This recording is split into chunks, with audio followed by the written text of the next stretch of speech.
Hey everyone, welcome to the Recruitment Show. We are talking about all of the major topics that people are discussing right now. Everything recruiting, future of work, and everything in between. I've got guests from all over the world to come and share their perspective and their thoughts and feelings and all of that stuff on these key topics. It might not be politically correct. It might not be what you want to hear, but it's people's perspectives, and it's important to hear people's perspectives. I love storytelling, and I think one story can illuminate a million more and really increase our understanding of these topics. So sit back, whether you're watching live or after, grab a drink, take a seat, and enjoy. Awesome, we're live. Thanks everyone for joining. That was my first play of my Recruitment Show intro. So yeah, very cool. Very cool. Always funny. Cool. I love that. Thank you. Thank you, Sharath. And thank you very much for joining me, Sharath. I feel it's proper to give you a little intro. And so let me intro you a little, and then we can dive in. So you are, and I'm going to read it off your LinkedIn here. You're the leading expert on intrinsic leadership. And you consult and work with many different international organizations, which I think is great. And I believe lecture at Oxford and Cambridge as well on intrinsic leadership. Plus you have an OBE. So congratulations. And I guess that was the last cohort that that Queen Elizabeth would have oversaw.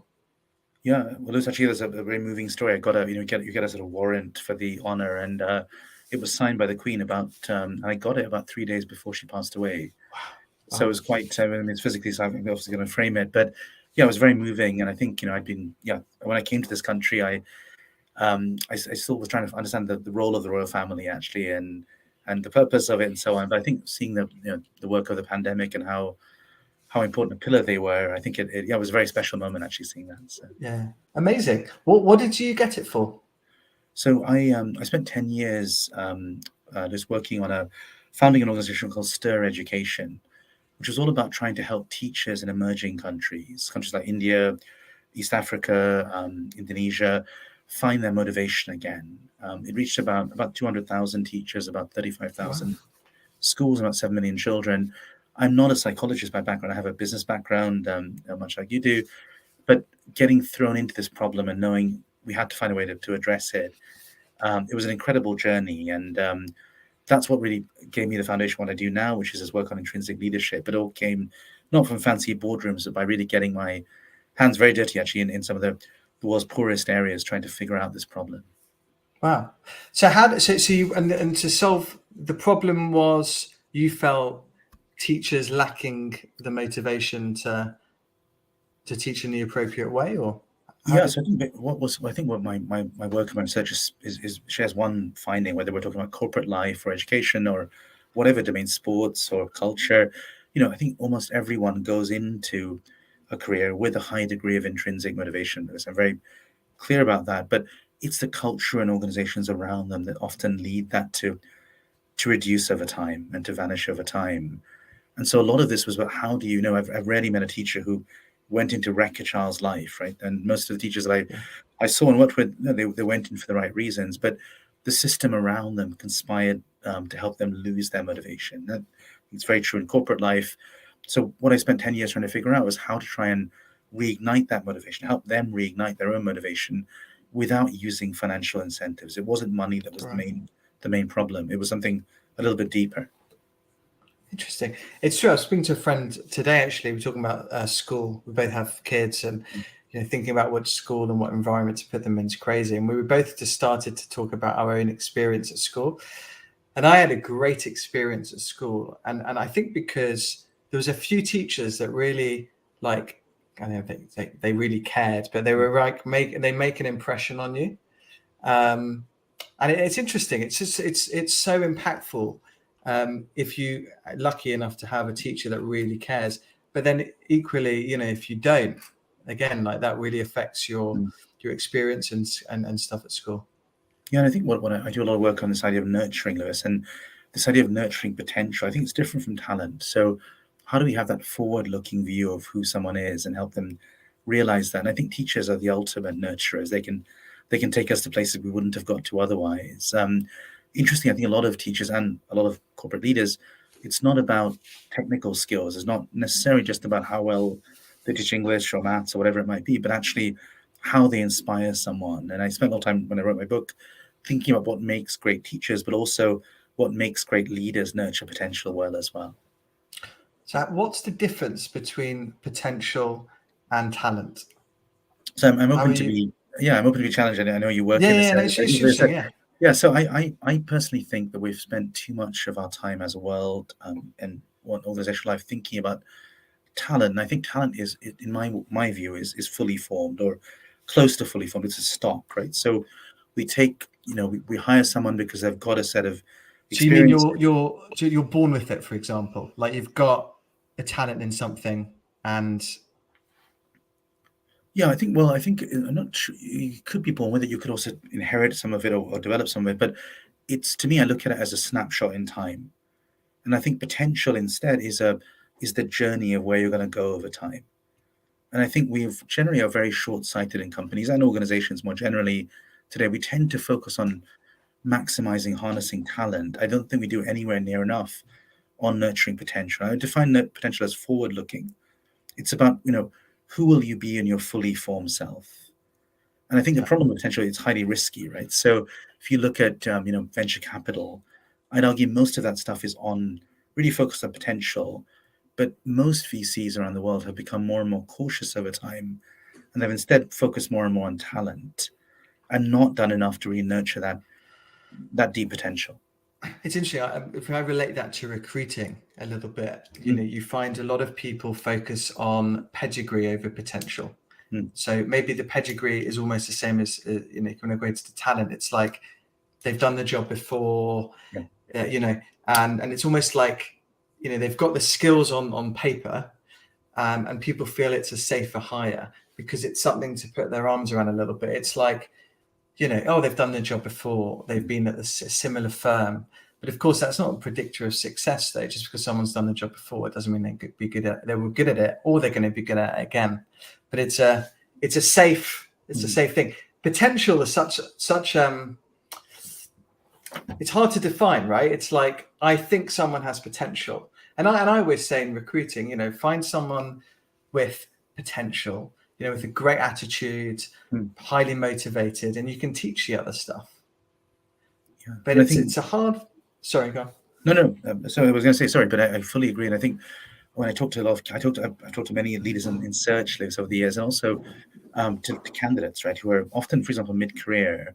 And I think there's such a lot of frustration by both sides that, if you look at the candidate side, they're saying things like, I want to reinvent myself. I've spent a lot of time trying to figure out where I want to go next. I have been accomplished, but that doesn't mean I'm set in a certain path. And I think a number of leaders in search have told me things like, I wish my client wasn't quite so conservative with a small c. I wish they'd be more open to thinking about this more laterally, because we can unlock so many more interesting leaders if we were able to do that. And I think that question is one that really is going to be important. So let me just give you an example. I started my career in strategy consulting, and I had a boss called David Newkirk, who was a larger-than-life American in every sense, and really a very, very charismatic figure. And, consulting, I'm sure you do some work with for consultants, but typically the case study is a typical way they recruit for you. They ask questions like, how many table tennis balls are there in the world, those kinds of things, the main questions. But David, he never did any of this stuff, right? He would actually try and figure out something that you were passionate about. It might be wine, it might be tiddlywinks, it could be rowing, whatever. But he would ask you more and more questions about that topic and just go deeper and deeper and deeper and deeper. And when I joined the firm, after I got through one of these assaults, whatever you call it, I just asked him, what were you doing here? What was the point? He said, Sharath, look, my view on this is that what really matters is that someone has pushed themselves to the limit in something they're deeply curious about. If they've done that, if they've really extended themselves, taken risks, had a kind of growth mindset, be open to learning, that potential can be transferred to the world of strategy consulting. Yeah. So for me, it influenced me very deeply how I think about, hiring people and what that means. And I think what we perhaps could be looking for more in the world of search, for example. No, I think so. I think the issue is that you have, and let's just maybe talk about all levels of an organization. But like people certainly in like over the last few years where you've had COVID, some industries have done better than others, some companies done better than others. But if you're hiring as a middle manager, let's say, you don't want to make a bad hire, right? Like you don't want to make a bad hire. It's risky for you as an individual. You don't want to be the next one out the door. And I find that sometimes affects the way people recruit. So it's quite risky for someone to go hire someone from a different industry because they think they have potential, or they might have potential, and they don't work out. And the CEO comes and says, "Hold on a second, Lewis. So why did you go for that person from a different industry?" And so I think there's also that. I think you need the leadership to really embrace it and encourage and almost give permission to their whole organization to start to think in that way. Otherwise, it's difficult, and especially like I think the average tenure in a job is like 2.5 years nowadays. Something people are often maybe not even there long enough mentally, whether they realize it or not, to want to bring in people to nurture them and develop them. I think I see that a bit. Yeah, I think what you said is very powerful. And I think a couple of thoughts. One is that, I wonder whether there is a way of opening it up. So I think a lot of times I've seen people, with all the right pedigree in your words, and they have the right experience, right? Went to the right university, whatever, the box checking was, but they don't work out anyway. Yeah. And so that happens a lot. And there's that kind of, that adage that, you sort of hire for skills and fire for values. And I think that's often very true. So I don't think that's a very foolproof way. I've seen lots of those crash and burn, those kinds of cases. Oh, yeah. I think it's dreadful. Yeah, no, exactly. And I think what I wonder is whether we can have a deeper commitment to a nurturing culture on both sides, that the employee goes in knowing they need to develop certain things and being open to that. But the employer also thinks about it. You mentioned I teach at Oxford and Cambridge, and for example, at both universities, that they're trying to massively widen access to the universities concerned. What that they're realizing as a result is that they need to do more active nurturing when young people are in the university, things that they may have taken for granted before because they hadn't certain feeder schools and so on. That means that actually they've got to play a more active role in the process. So I think what this does, I think if we can try and focus on nurturing potential, it opens up the pool of candidates, but it also means that both sides have got to work a little bit more consciously on that match once they do start work. I think it's such a wonderful way to go. It's also a great way it feels to keep people. Like I speak to thousands of people, and about their work, life, career, all of that stuff. And then you've had this in the background, this great resignation, which for me is a great resignation from bad companies with bad cultures who haven't valued their employees and things like that. But let me tell you, when I speak with people and I'm trying to headhunt them out of companies, people that are happy are way, way harder to move. And the happiness bit is interesting. And I think part of that is feeling like, your manager, your company care, and they're helping you and they're investing in your training, development, maybe reskilling, all of those things that I think make a nice nurturing environment. It makes sense. No, I think that, to me, that's the biggest shift when I work with leaders. As I work across sectors in corporate life, in the cultural sector, in the NHS, for example, etc. The big shift, I think, is when I started work about 25 years ago. It was very much, a one-way deal. The client in my case would jump. I'll say jump, and you'd ask how high. That's unwound now to much more of a sense of work being almost like a partnership, a marriage, where I'm there to fulfill the purpose of the organization, but they're also there to fulfill mine. And it's when it's that two-way street, when both sides see it as that give and take, I think we get the most fulfillment at work, and the deepest, in my language, intrinsic motivation, where employees are deeply connected to the organization. There's a strong sense of belonging and a strong desire to carve their own path of the medium term. Yeah, I love that. It's also really interesting that your work started with teachers nurturing young children and stuff, but it's the same with adults. We want that great leader. I always said that it's way more valuable to work with an awesome leader and mentor than to go for the brand name of the company. Like if you're lucky enough to work with just some brilliant person, that's really going to have way more impact on your career than whatever, Google on your CV or something like that. Definitely. I think, a lot of young people now, for example, often they're quite anti-establishment, so they don't want to work in a big company, whether it's Google or PwC or whatever. I actually share that same advice, Lewis, that actually don't think of it like PwC. Think of it as a collection of individual partners. And that partner is a real human being. They've got ambitions, they've got concerns, they want to make a difference in the world. And I think we can think about work more personally. I think we're onto a good thing. One of the problems, I think, over the last 20, 30 years is that we've actually dehumanized work. And as a result, that loyalty and belonging isn't there anymore. And I think hybrid working has many opportunities, but it can sometimes, if we're not careful, accelerate that trend. And I think what could happen is we almost then end up with work being a bit like online dating, where it's more and more transaction. You go on more. If you look at the data online data, I looked at for my book actually for Intrinsic. People are going on more and more dates, right? But the match rates are plummeting over time. So we've got this very transactional nature where we're always looking out for the next best thing when it comes to our dates. We have ghosting and all these things. And I think if we're not careful, work is going to follow that path. I think what we need to find is that genuine partnership, that marriage again, where there really is that two-way dialogue, that two-way relationship between the employer and the employee. Interesting. So do you think then the hybrid and, or let's say the digital workplace is having a negative effect on that? I think what it does, it increases the premium on being intentional. So I think we can do this. Possibly I work with groups like Shopify, for example, who are now almost entirely digital first. They have no more offices. You have retreat centers that staff can meet up every few months and for a few days, but there's no more physical offices. So I think any model can work, but I think if the more it goes towards the virtual, the more intentional leadership is going to have to become. And I think that's serendipity and all of that sort of dead time that we often take for granted in interactions. We've got to find a way to consciously. So let me give you an example. I would be in my first job. I'd be with a partner at a client meeting. Would probably work several days for that presentation. He would come and do some of the the preamble. I'd present a bit, but it was the 5 minutes in the lift going down the stairs to the taxi. We'd say, Sharath, look, you did these things really well, but these are things that I would work on, and this is what do you realize why I said X, Y, and Z at this time. That 5 minutes was worth all those days of time, right? And unfortunately, on the Zoom call, what happens? We all switch off the Zoom call, and where it's all over.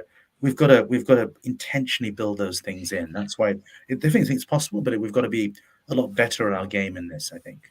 It is. You're right. I mean, it's interesting. Maybe we should compare that to how Elon Musk is doing his thing. Complete polls. It's interesting. I mean, for me, that's one of been the biggest challenges. Like my business, we're global, and we are now fully remote. So we have no office. My team are all over the place. And one of the biggest things I've had to learn to do is be more intentional with my interactions with people, the training, the feedback. I surveyed my team, and the number one thing that came from the survey was everyone wanted more feedback. Feedback about how well they're doing, what they can improve on. They wanted these intentional conversations. And I found actually now I'm doing it way more than I did when we were all in an office together, which is interesting. But very powerful. No, I think, all the data I've seen, I look at a lot of Slack's work, McKinsey's work in this area, but I think we've actually, the productivity question, I think it's I think we've proven pretty strongly we can be as productive working remotely. I think the collaboration question, we've also shown that we can do pretty well. It's I think the mastery element, how do you get better? And I think it's the that sense of belonging and connection that are often the ones that the areas that take the biggest casualty. So I think we can recalibrate and really focus our human interactions on those elements. I think we're much better off. And so all that meeting time we spend off, especially in professional services like that you and I work in, if we can actually do less of that, and actually the time that we do spend is much more intentional on development, on learning, on connection, on purpose. I think all of these things are very powerful. No, definitely. But I do think, we're fully remote, but also it doesn't work for everyone. I'm also very mindful that there's no one size fits all. And I'd say younger people, this is not just a younger people thing, but certainly when you're early on in your career, you learn so much from, to your point, sitting next to your boss, just listening to what they say, how they behave in a meeting, how they present. and that's difficult. And I spoke to a few friends that have teams and of people, young just started their careers and stuff, and they've said that they've really struggled if they don't have an office. You need to get them in. Yeah, or you have it fully digital, but you try and meet up regularly and have some of that Or stuff happening as well. So there are ways of doing it as well. But it's yeah, so no, I think there's a lot of obviously it's incredible that we can now globalize. We can open up so many opportunities now to find different elements of potential. But I think that it's almost incumbent on us to take advantage of those things and do it more yes, consciously as well. love it. So, what is intrinsic leadership? So to me, again, it builds on what we've been talking about so far, but it's that idea that as leaders, we've also, just as we've sort of dehumanized work, I think we've also dehumanized leadership. I think if we talk to a lot of leaders today, they don't feel like real leaders. They feel they have been selected, which is great, but they don't feel they have the mandate, first of all, to really dare a different direction. They feel they've come in, they've got to execute someone else's plan. It could be a shareholder, it could be a governing board, it could be whatever it might be. But often they have a deep sense of where they believe the organization they lead should go. And that's not just a commercial sense, it's a deep sense of where that organization can have the biggest purpose, where it can make the biggest difference to the lives of customers or communities. But there's often something holding them back. So the first thing I do a lot of work with leaders around is how do they try and articulate that direction very clearly for themselves and the people that matter to them. And once they articulate it, actually follow that direction and bring people along. I think leaders are much more impactful, much more grounded if they can figure out what that looks like in their lives, for example. So that's the first element. The second element is around how do you nurture potential differently. So think of it a bit like how do you ignite others to come on the journey with you. And again, I think what's happened is we've tended to think very narrowly in terms of talent, rather than think about how do we create a culture where every single employee can realize their potential. So that second part is sort of if you think of it almost the minute hand, whereas the direction is the hour hand. And the last piece, that second hand, is really that bit about how do you stay alive and motivated and deeply engaged day to day. That's all about culture. How do you build that culture so that can be felt by every employee? And it's we can't motivate someone else. We've got to create the conditions for them to find their own motivation. How do we build that into every aspect of our work life so that it comes out and people feel deeply engaged in what they're doing in our organizations as well? So that's the wheel really of intrinsic leadership that I work on. Love that. So a lot of folks, you hear a lot about like it's important. Find something you love, and do it. Like it's important. Like find your purpose. But a lot of folks aren't lucky enough to do a job that they love. Like it's actually quite hard for many people to do something that they love. They have to pay the bills, economics. They need a job. So how would one go about finding their purpose, or and maybe it's just a follow up to that is they're doing something that they can't afford not to do. They're earning good money, they're supporting their family, but their mojo's gone. Like they haven't got that real excitement. Like how would you go about? What would you do? Yeah, so it's a kind of short-term answer and sort of a medium, long-term answer. So in the short term, Lewis, I'm Indian by origin, so I believe you can fall in love after getting married. And that idea that you may have chosen a job, it may not be the ideal job for you, but there are lots of ways to try to get your mojo back in the short term. And I think the biggest way, going back to the idea of dehumanizing work, I think we tend to get disillusioned. I spoke to doctors, for example, who they no longer think about the patient, they think about the waiting list target they've got to deliver in the NHS. Or a head teacher no longer thinks about the community he's serving, that he thinks about what Ofsted will say in the next inspection. Or a corporate executive who no longer thinks about the customer, but thinks about what the quarterly earnings target has got to be if he wants to keep the analysts happy. So in all these areas, we've lost sight of who we're trying to help and serve. Yeah. And I define small p purpose with a small p as really how do we help and serve our customers every day.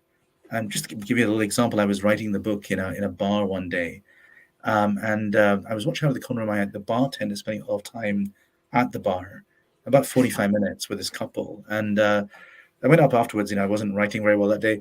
I just said, "What were you doing? What was going on here?" And he said, Sharath, look, that was a middle-aged man and his teenage daughter. The dad was divorced, and he was on visitation rights. He didn't see much of his daughter. My job had to be to not just serve the drinks, but to forge a human connection. I had to make the dad look cool in front of his daughter, so she would want to spend more time with him. The reason I'm saying, bartending is not, normally what we see as a very glamorous job, but every job I think can have that small p purpose if you bring it front to mind. So if you're feeling disengaged, if you're losing a mojo right now, think back to who you're helping and serving. Think of the client, for example, if they're in a search firm, or the customer, if you're in retail, for example. How are you making their life every day better? And I guarantee you, just by the sheer, whether you show up in the right way, whether you're kind to that person, you're making a huge difference in their lives. So that might be a short-term mechanism. Looking long-term, I'd look at the direction you want to go in and try and figure out, I'm not a big sort of follow your passion person, Right. Lewis, but I sort of follow your problem. So try and find a problem you're deeply interested in. Maybe it's something about healthcare, education, or something in the corporate world about, I don't know, the transition to renewable energy, or how do customers think differently, or how do you have better interview techniques if you're in search, for example, whatever it might be. But something that deeply makes you curious, and see if you can find a way to contribute to that problem. And by doing so, I think you'll find a career path that's interesting and fulfilling in its own right. You don't need to chase it too much. That's, to me, the big P purpose piece. So Love that. Yeah. On that big P, and the small P I love too. The big P is interesting because you're talking a little bit, which is a huge topic right now that many people ask me is transitioning into, how do I transition into another career, or they want to change career, they're not sure how to do it. And the backdrop is this interesting book called, forget the author, it's 100-Year Working Life, and you might know it. So the kind of context you have, like, you're likely to have 3 careers in your life, something like that. 20 years, 20 years, 20 years. We're all working until we're 100 odd, or whatever it might be. All well said, but how do you transition? And that's the big problem I think that a lot of people are facing right now is, how do I do it? What do I do? What do you think? Yeah, I love Linda Grattan's work, actually, Lewis. That's and it. Your life is amazing. And I think that idea, the core point she's trying to make as well is, we're going to have more transitions, but also we're going to have them at times that are not synchronized with our peer group. So before you had these, very linear stages of, studying, working, retiring. Now we're going to be doing them at wildly different times. So I've probably been through maybe 5 or 6 career changes since I left university about 30 years ago. So, Right. And so 25 years ago. So that kind of idea that we're going to shift careers a lot more as well. So I think the key thing, having gone through a recent career change myself over the last couple of years, one of the really reassuring things should be that, we don't lose everything when we change careers. We take a lot with us. And I think the more that we can try to keep a very broad social network of people we work with and think and also socialize with, it can really help us see a broader pattern. And what I've seen that people who make career changes really well is they take something from the old world or the previous job and bring it to the new, but take it in a different direction. So my own example is maybe an interesting one that, as I mentioned, I became an expert in this area of intrinsic motivation because of this work with teachers, but I realized what I was learning was actually very universal to almost any organization or leader in life. And so wrote the book. That was a very broad book. Now I try and consult and advise in that area, but I wouldn't have got it without that deep throwing myself in a very specific problem that was different. So it's almost like a currency converter. How can you try and convert your previous currency into a new one, and also have networks around you that can help you make that transition? Those are the 2 things I found really, really important for transitions. Yeah, I love that. It's really true, and I think a lot of folks I speak to, and just building on that, go speak with folks that are doing the thing that you want to do. How did they get to where they got to? Build your network. I mean, with stuff we talked a bit about, digital online. I mean, stuff like LinkedIn is wonderful because everyone's on there, and you can drop them a note, you can grab a virtual coffee or something, you can start to learn and stuff. And I think that's important, to go speak with people and build that network. It's also just also gaining the courage to do it. And by speaking to people, I think you'll start to build it, and you'll move in the right direction. Yeah, I want to say one thing I think we tend to do in life, Lewis, is we tend to think what we're doing right now is risk free, and the Yes. new option is sort of highly risky. I talk a lot about write a lot about this idea of the cost of inaction. That if we just keep going on our current path, actually not doing anything is probably the riskiest possible thing we can do in terms of our enjoyment. We have about 4,000 weeks to live in most cases, but also our mental health, our how good a parent we are. I'm also a parent we are, a spouse, a partner, or a friend. I think work has a huge impact on our wider lives. So I think the riskiest thing is to do nothing actually. The I the love trick, that. yeah, but I think the trick, Rose, is not to immediately jump into the deep end, but to take, start in the shallow end first. Take a few small steps. So if, for example, you do those virtual coffees and you find that there's a really interesting direction, let's say you wanted to go into design, for example, you might want to just try a couple of projects, maybe even free ones you do for that friend you talk to, see what it feels like. Actually try it out. What does it feel like sitting day in, day out, designing something, giving something to a client? And then you may say, okay, I really enjoy that. Let me now think about going on a course or trying to see if I can do some kind of informal training or changing my role in my current company. Yeah, that's brilliant. I think that's so true. People get the inactivity part. I think is it's so interesting. It stops a lot of people doing stuff. Mm. Like I think the fear of, whether it's the fear of failure, the fear of not, I don't know what it is, but I mean, when I set up my own business, which was 2010, and in the UK, wherever you're from in the world, it's funny, like you come to London, the UK, and there's this thing here, it's like a bit embarrassing to fail. Like people don't want to, and it stops a lot of people doing stuff.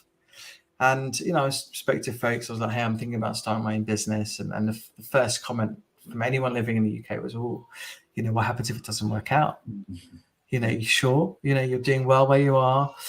And then I spoke to some American family, and they were like, what's the worst that can happen? And you're like, well, get another job. Yeah.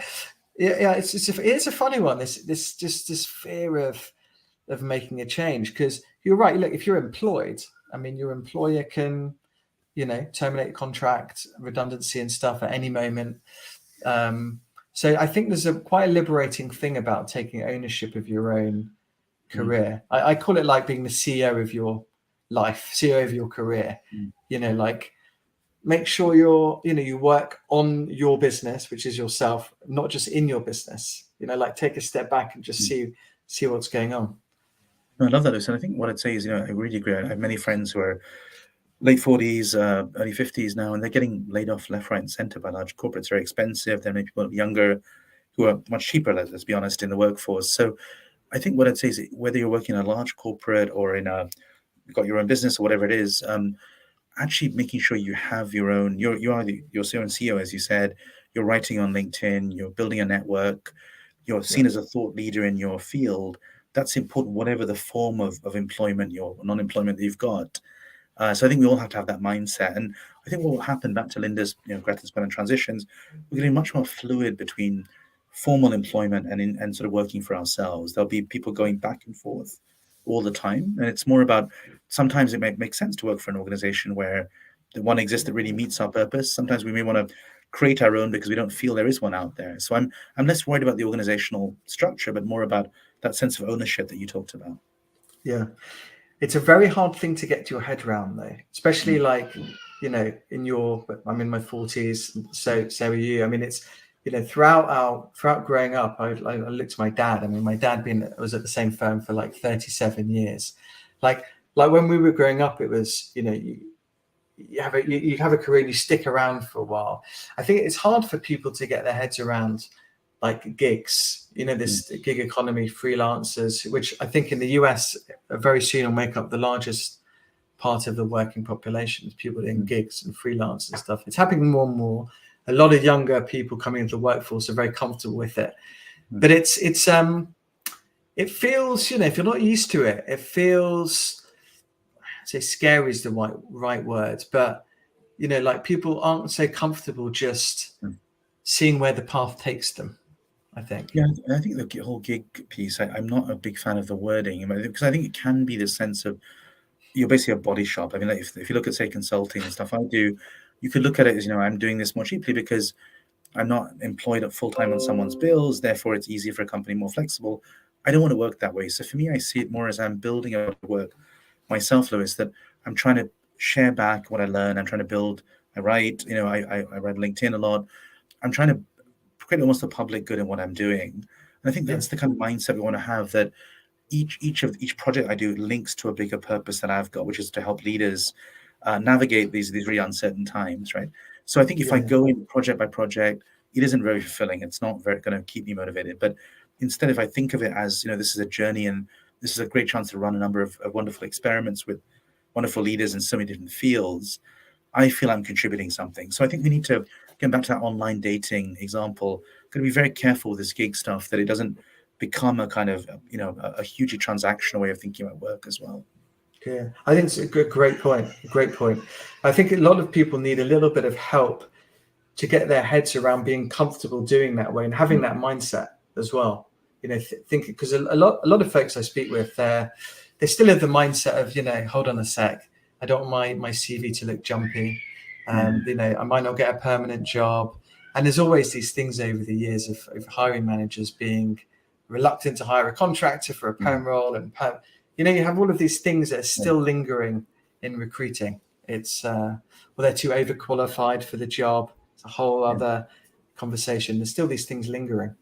Yeah, so one of the things that used to frustrate me a lot, Lewis, in this world was, for example, the whole thing about starting salaries. People would always ask, what's your last page? What's your last salary slip? And then it's completely unfair. And that's often very bad for women and minorities, is that what has your last job got to do with the new job? If you were good enough to get into the new job, you should surely pay whatever the new job is worth, right, in terms of the value the organization believes. So there's a lot of just bad recruiting practice. I think we can, I hope, put to the dustbin of history in the years ahead, and just rethink this and look at this with fresh eyes. And I think it all starts back to the idea of not trying to think about potential. What really matters is that person going to be doing an amazing job in that role 2 or 3 years from now, or 5 years from now? If we take that mindset, a lot of this baggage is irrelevant, actually. Yeah, true. The salary thing, just to linger on that a little bit, because I think it's a great point. To people that don't know, so like a number of states in the US, New York particularly, it's illegal for a recruiter or a hiring manager, HR, whoever, to ask a candidate what their current salary is. So all you can say is, what are your expectations? The candidate might then answer, what's the role paying? And in New York now, you have to put it on the job description. Yeah, companies have to publish it. Yeah. Yeah, and I'm also a big believer in going one step. I'm not sure, maybe this is in New York as well, but not allowing the variation of the role to then be negotiated by much. A little bit is always a little bit normal, but in general, you want to try and have pay being very, very transparent. And I think, everyone should know what the CEO of a company gets, right? It shouldn't be a secret. So that idea of that transparency, then we can focus really, that idea that money is really a hygiene factor. We need it. It's important. But really the core focus should be on making work itself deeply motivating, fulfilling. I think that allows us to move on and focus on what really matters much more.